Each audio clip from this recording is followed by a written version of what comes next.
Candidate है वो बताया कि ये तो भाजपा को जिताने के लिए बी टीम है। उनको मालूम है कि 1990 में जो सरकार पहली बार लालू जी की सरकार बनी थी वो बीजेपी के सपोर्ट से बनी थी। तो बीजेपी का बी टीम कौन था उस समय? एम्स को हिस्सेदारी नहीं मिली है, गद्दारों को मिली है हिस्सेदारी। जो आपके साथ रहे वो सही है, जो अगर वो आरजेडी ज्वाइन करे तो गद्दार का चरपाई छाप पर है।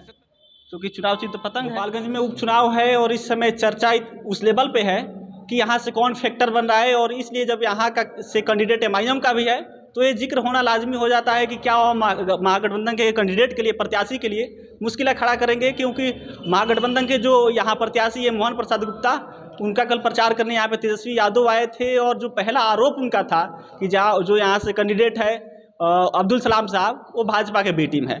इसी पर बात करने के लिए हमारे साथ एमआईएम के नेता मौजूद हैं। इनसे बात करेंगे इंजीनियर आफ्ताब आलम साहब कि इन पर इनका क्या राय है, क्या स्टैंड है। सर पहले तो बहुत बहुत स्वागत है आपका बिहार मंच में। शुक्रिया आपका, आपने मौका दिया बात करने का। सर यहाँ से एमआईएम भी लड़ रही है चुनाव।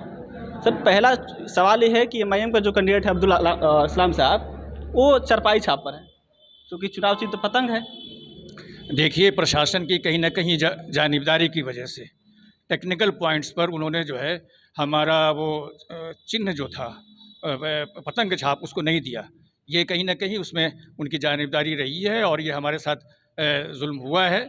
लेकिन हम चारपाई छाप पर बड़ी मजबूती से इलेक्शन लड़ रहे हैं और करीब करीब सारे लोग जो यहाँ पर हैं वहाँ तक हमारा चिन्ह पहुँच चुका है, चारपाई छाप। इसमें कोई जो है किसी किस्म का जो कोई संशय नहीं है, किसी किस्म का अभी जो है कोई कन्फ्यूज़न या कोई डाउट्स नहीं है। तो सोशल मीडिया पे अफवाह उठा है कि एमआईएम का जो चुनाव चिन्ह है पतंग से उसको छीन लिया गया है।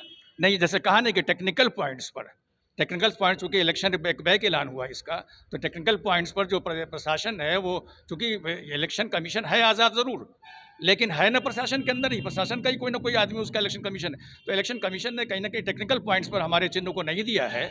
वो उसके सिलसिले में हम कानूनी करेंगे, कार्रवाई करेंगे। लेकिन चूंकि इलेक्शन अभी बहुत नज़दीक है तो हम चारपाई छाप चूँकि अलॉट हुआ है तो उसी पर लड़ाई लड़ रहे हैं। लेकिन इसमें कोई शक नहीं है कि अब्दुल सलाम साहब जो हैं वो हमारे एमआईएम के जेन्युइन कैंडिडेट्स हैं, अपने कैंडिडेट्स हैं। हमारे अध्यक्ष अब्दुल रहमान साहब जो प्रदेश अध्यक्ष हैं वो आए हुए हैं। उससे ये साबित होता है कि उसमें कोई शक किसी को नहीं होना चाहिए कि एमआईएम से उनका रिश्ता है कि नहीं। एमआईएम के ही हमारे कैंडिडेट हैं। चिन्ह के मामले में जैसा हमने कहा कि टेक्निकल पॉइंट्स पर कहीं ना कहीं जो है वो प्रशासन ने हमें ये चिन्ह नहीं दिलवाया है। तेजस्वी यादव साहब कल प्रचार करने आए थे यादवपुर में, वो यहाँ से दावा करके गए कि हमारे साथ यादव मुस्लिम जो फैक्टर सब जातियों का हमारे पास सपोर्ट है, और वो जो आपके कैंडिडेट है वो बताया कि ये तो भाजपा को जिताने के लिए बी टीम है। देखिए, ये बी टीम और ए टीम का जो मामला है ना, अगर हम शुरू से बात को शुरू करें कि कहाँ से बी टीम कौन था, बहुत कम लोगों को मालूम है, लेकिन नौजवान लोगों को ये पता नहीं है। लेकिन हमारे जो बुजुर्ग मौजूद हैं उनको मालूम है कि 1990 में जो सरकार पहली बार लालू जी की सरकार बनी थी वो बीजेपी के सपोर्ट से बनी थी। तो बीजेपी का बी टीम कौन था उस समय? बाद में जो है उन्होंने जो है अडवाणी जी का रथ यात्रा में उसको रोका, तो उसके बाद ये चैंपियन बन गए। और उस चैंपियन बनने के बाद 15 साल तक इन्होंने हुकूमत किया, खुद भी किया और उनकी जो है वो वाइफ भी राबड़ी देवी ने भी हुकूमत किया। तो इस चीज़ को ये भंजा रहे हैं 15 साल से उधर ही भंजाया और आज भी। लेकिन ये सब लोगों को मालूम होना चाहिए, बहुत से लोगों को ये नहीं पता। आप तो पत्रकार हैं, पत्रकार बंधुओं को ये पता है कि 1990 में सरकार जब पहली बार बनी थी राष्ट्रीय जनता दल की सरकार, तो बीजेपी के भाजपा के सपोर्ट से बनी थी। तो इस बात को एक्सेप्ट कर लें पहले कि भाजपा की बी टीम वो पहले थे। और हमारे साथ जहाँ थे, हम तो अपनी जो है हमारी आज़ाद पार्टी है, हम ऑल इंडिया इलेक्शन लड़ रहे हैं। हमको जो है वो किसी सिर्फ बिहार के अंदर नहीं है, हम गुजरात में भी हैं, हम महाराष्ट्र में भी हैं, हम आंध्र प्रदेश में भी हैं, हम तेलंगाना में भी हैं, बंगाल में भी हैं। हम सारे प्रदेशों में इलेक्शन लड़ रहे हैं। यूपी में इलेक्शन हमने लड़ा, झारखंड का इलेक्शन लड़ा। हमारी बड़ी पार्टी है और हम जो है वो अपनी हैसियत से इलेक्शन लड़ रहे हैं। हम किसी की ए टीम या बी टीम की हैसियत से नहीं लड़ रहे इलेक्शन। जैसे दूसरी पार्टियों को अधिकार है इलेक्शन लड़ने का, वैसे ही मुझे भी अधिकार है इलेक्शन लड़ने का। इसलिए ये कहना कि ए टीम बी टीम, पहले तुम एक्सेप्ट कर लो कि आप जो है बी टीम थे, एक ज़माने में थे कि नहीं थे। आप तो खुद कह रहे हैं कि जो है उनकी सरकार बनी थी जब वो भाजपा की सपोर्ट से बनी थी सरकार। तो ऐसी बात नहीं है, ये गलतफहमी न फैलावें। और जहाँ तक एमवाई का मामला है, आज तो ए टू जेड लेकर घूम रहे हैं ना आज। लेकिन एमवाई का जो समीकरण बनाया था इन्होंने, उसमें जो है वाई वालों को तो बहुत अहमियत दी थी, एम वाले कहाँ मौजूद है आज शहाबुद्दीन साहब के बारे में आप जो कहते हैं कि एक समय जो है राजद के बड़े लीडर थे कि नहीं, तो आप तो जानते हैं सारण डिवीज़न के खास करके उनको तो बच्चा बच्चा जानता है। लेकिन जब शहाबुद्दीन साहब की जो है का देहांत हुआ तिहाड़ के जेल के अंदर, तो कोई जो है राजद वाला आदमी देखने के नहीं गया उनको। और उनकी जो मैयत जो है वो दिल्ली से उनके अपने गांव लाने के किसी की हिम्मत ना हुई। क्यों नहीं हुई? वो फाउंडर मेंबर थे। एमआईएम से सीमांचल से 4 विधायक जीत कर आए थे, आरजेडी में गए, फिर मंत्री बनाया गया, फिर तो सर एम को तो हिस्सेदारी मिला है ना। एम्स को हिस्सेदारी नहीं मिली है, गद्दारों को मिली है हिस्सेदारी, मुनाफिकों को मिली है हिस्सेदारी, जो पैसे में बिके हैं उनको जो आपके साथ रहे वो सही है, जो अगर वो आरजेडी ज्वाइन करे तो गद्दार कैसे हो क्यों? गया? सियासत में कोई ना कोई जो है मोरलिटी तो होती है ना कुछ अखलाकियात की बात होती है नहीं कि आप पैसे लेकर जो है आपने अगर एमआईएम के टिकट पर इलेक्शन जीता है तो अगर कोई दूसरी पार्टी में आप जा सकते हैं, आप आज़ाद हैं, जा सकते हैं, लेकिन आपको उस सीट से रिजाइन करना चाहिए कि नहीं, या बताइए। जनता ने वोट दिया, जनता ने वोट दिया था उनको एमआईएम की वजह से, एमआईएम के सपोर्ट की वजह से। ओवैसी साहब के, हमारे बैरिस्टर असदुद्दीन ओवैसी साहब जो राष्ट्रीय अध्यक्ष हैं, उनके मेहनत की वजह से उनको वोट मिला था, लेकिन उन्होंने वो बिक गए। और बिक गए, मैं ये बता देना चाहता हूँ राष्ट्रीय जनता दल को, इसलिए कि ये बात बहुत कम लोगों को पता है कि हमारे जो है प्रदेशीय अध्यक्ष यहाँ पर बैठे हैं अख्तरुल ईमान साहब, ये और मैं, और उसके बाद हमारे यूथ के जो प्रेसिडेंट जो हैं आदिल साहब, ये लोग, हम लोग जो है जब हमारी पार्टी के एमएलए को इन्होंने ख़रीदा और हमारे एमएलए जब बिके, उसके कुछ दिन पहले 15-20 दिन पहले हम लोग लालू यादव जी से मिले थे, हम लोग लालू जी से मिले थे और तेजस्वी यादव से भी उनसे मिले, दोनों मौजूद थे। और हमने कहा था कि देखिए ये 5 एमएलए को हमारे न तोड़िए, हमारी पार्टी को न तोड़िए, अक़लियतों ने बड़ी मुश्किल से बड़ी मेहनत से ये पार्टी बनाई है, और उसमें आप अगर तोड़ के ले जाएंगे तो अक़लियतों में बड़ा गलत मैसेज जाएगा, और आज बहुत गलत मैसेज जा रहा है। मैं आज राजद वालों को वार्निंग देता हूँ कि बिहार में हम उस वक्त बोल कर उनको आए थे कि अगर हमारे एमएलए को आपने तोड़ा और हमारे एमएलए को आप खरीद कर ले गए तो ये मत समझिए कि बिहार में इलेक्शन खत्म हो गया। बिहार में हर आने वाले इलेक्शन में हम इसका जो है आपसे हिस्सा लेंगे, आप बदला लेंगे। सर गोपालगंज की बात कर लेते हैं, गोपालगंज में सर साधु यादव कह रहे हैं कि हमारे साथ यादव है, दलित है क्योंकि बीएसपी से वो आए हैं, तेजस्वी यादव कर रहे हैं कि मुस्लिम है, यादव है, A to Z है, उसमें जो अजहरुल हक साहब थे वो बोले कि मुस्लिम हमारा समाज है। भाजपा को जानते ही हैं, आपके साथ सर कौन है?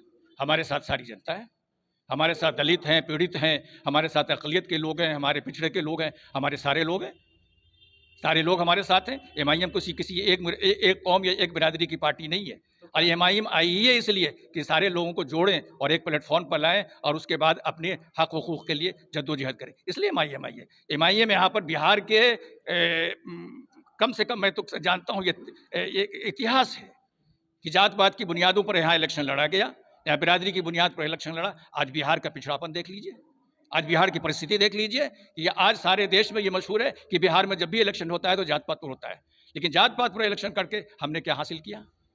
हमने क्या हासिल किया बताइए? 15 साल तक जो है से लालू और राबड़ी की हुकूमत चली, 15 साल नीतीश कुमार, ये 30 साल हमारा बर्बाद हो गया। 30 साल में ना आपने शिक्षा के क्षेत्र में कोई काम किया, ना आपने जो है स्वास्थ्य के क्षेत्र में काम किया, ना लोगों को आपने कोई काम नौकरी दी। आज हालत ये है, मैं 2 न्यूज़ आपको बता रहा हूँ, आपको 2 न्यूज़ बता रहा हूँ, पिछले 2 दिन के अंदर छपा है। एक छपा यह है खबर कि वो कहता है कि ट्रेन के अंदर भर भर कर लोग आ रहे हैं, बाहर में छठ का पूजा है, भर भर ट्रेन में आ रहे हैं और जगह नहीं, खड़े होने की जगह नहीं है, बाथरूम के अंदर बैठ के लोग आ रहे हैं। आपने इतने बड़े लोगों को क्यों यहाँ से जाने दिया? अगर यहाँ पर लोगों का काम होता तो इतनी बड़ी संख्या में लोग जाते और इस मुसीबत और परेशानी से आते। आप बताइए हमें कि कोई केरला का आदमी, कोई जो है तमिलनाडु का आदमी, कोई कर्नाटक का आदमी बिहार में आता है नौकरी करने? लेकिन बिहार को आपने एक मजदूरों का जो है प्रदेश बना के रख दिया है। ये सिर्फ मजदूर लोग हैं यहाँ पर, ये सारे देश में जाते हैं मजदूरी करने। मैं हैदराबाद की बात बोल रहा हूँ, जहाँ की हमारे हमसे पार्टी आई है हमारी, हैदराबाद में हज़ारों लोग काम करते हैं बिहार के। तो आपने बिहार की जो स्थिति बना रखी है कि बिहार के जो लोग जो है उनको कोई काम धाम नहीं, यहाँ पर किसी किस्म की नौकरी चाकरी नहीं है। इस इलाके में, सारण के इलाके में बहुत से लोग विदेशों में जाकर काम कर रहे हैं, जिसकी वजह से उनका घर का रोजी रोटी चल रहा है, उनकी खुशहाली घरों के अंदर है। तो आप बताइए, हिसाब दीजिए 30 साल का कि 30 साल में अगर आपकी सरकार ने काम होता तो आज ये हज़ारों लाखों लोगों को बाहर जाकर काम नहीं करना पड़ता। एक बात। दूसरी बात मैं बता रहा हूँ, शिक्षा के क्षेत्र में क्या हुआ है। अभी मैं इंटरव्यू देख रहा था, एक बुजुर्ग आदमी का एक इंटरव्यू आ रहा था। उन्होंने कहा कि मैं अपने बेटे और बेटी को लखनऊ भेजकर एजुकेशन दिलवा रहा हूँ। तो रिपोर्टर, आपके इस रिपोर्टर ने पूछा, ऐसा आप क्यों कर रहे हैं? यहाँ क्या जो है बिहार में आपने क्यों पढ़ा है? उन्होंने कहा यहाँ ना कोई कॉलेज अच्छा है, ना कोई यूनिवर्सिटी अच्छी है, मैं क्या करूँ? मजबूरी में हमें लखनऊ भेज पर अपने बच्चों को पढ़ाना पड़ता है। तो आपने शिक्षा को जो चौपट कर दिया है, आज स्कूलों से लेकर कॉलेज से लेकर यूनिवर्सिटी तक शिक्षा को जाकर देख लीजिए, जितनी खराब बिहार की अवस्था है उतनी अवस्था बिहार के बाहर किसी राज्य की नहीं है। ये मैं चैलेंज करता हूँ। एजुकेशन मामले में तो सवाल है, क्योंकि 30 साल का ग्रेजुएशन 7 साल, 6 साल, 8 साल तक लगता है। ये सबसे बड़ा सवाल है जो बिहार के एजुकेशन सिस्टम को में सुधार होना चाहिए। सर, गोपालगंज में लड़ाई किससे के बीच है? देखिए, मीडिया में कहीं ना कहीं ये भ्रांति फैलाई गई है कि त्रिकोणीय मुकाबला है, लेकिन मैं आपको सही हकीकत बता रहा हूँ। त्रिकोणीय सर किसको किसको काउंट करते हैं? त्रिकोणीय में ये कह रहे हैं पहले से, चूंकि साधु यादव पहले इलेक्शन लड़ चुके हैं, पिछली बार सेकंड पोजीशन आए थे, तो ये कह रहे हैं कि शायद भाजपा और राजद और साधु यादव की जो पार्टी बसपा के है। लेकिन मैं बता रहा हूँ हकीकत इस वक्त रियलिटी ये है कि इस वक्त चारकोणीय ये इलेक्शन है, चतुर्कोणीय इलेक्शन है, और MIM बड़ी मजबूती से इलेक्शन में आ चुकी है। इलेक्शन के MIM के सपोर्टर्स उसके हर गांव, हर जगह, हर मोहल्ले में है मौजूद। इसलिए अब वो इलेक्शन त्रिकोणीय नहीं रहा। ये जो है, अगर भ्रांति किसी के दिल में बैठा हुआ है कि MIM इस मैदान में नहीं है, इस कंटेस्ट में नहीं है, तो उसको भूल जाना चाहिए। MIM बड़ी मजबूती से इलेक्शन लड़ रही है, और इलेक्शन का रिजल्ट आएगा तो आप देखिएगा कि क्या जो है वो MIM क्या गुल खिलाती है इस इलाके में और कैसा रिजल्ट देती है। ये थे इंजीनियर आफ्ताब आलम साहब, जो MIM के नेता हैं, और ये जो आरोप लगाए कल तेजस्वी यादव की, जो यहाँ से कैंडिडेट है अब्दुल सलाम साहब MIM से, वो भाजपा के बी टीम है, तो उस जो आरोप था उसको बहुत आसानी से खारिज कर दिया कि 90 में जो सरकार बनी थी वो भी भाजपा के सपोर्ट से आपके साथ बनी थी। तो इस पर शायद जवाब देना तेजस्वी के लिए मुश्किल हो सकता है, क्योंकि ये तो बात वास्तविक है जो बनी थी, और जो आरोप लगाए उस आरोप लगाने से पहले इस जो 90 में सरकार बनाए थे, इस पर भी कहीं ना कहीं गौर करना चाहिए था। बाकी जो रिजल्ट आएगा उसको भी हम अपडेट देंगे। 3 दिन का दौरा है, लगातार आपको अपडेट देते रहेंगे गोपालगंज विधानसभा का। तब तक के लिए बहुत बहुत धन्यवाद।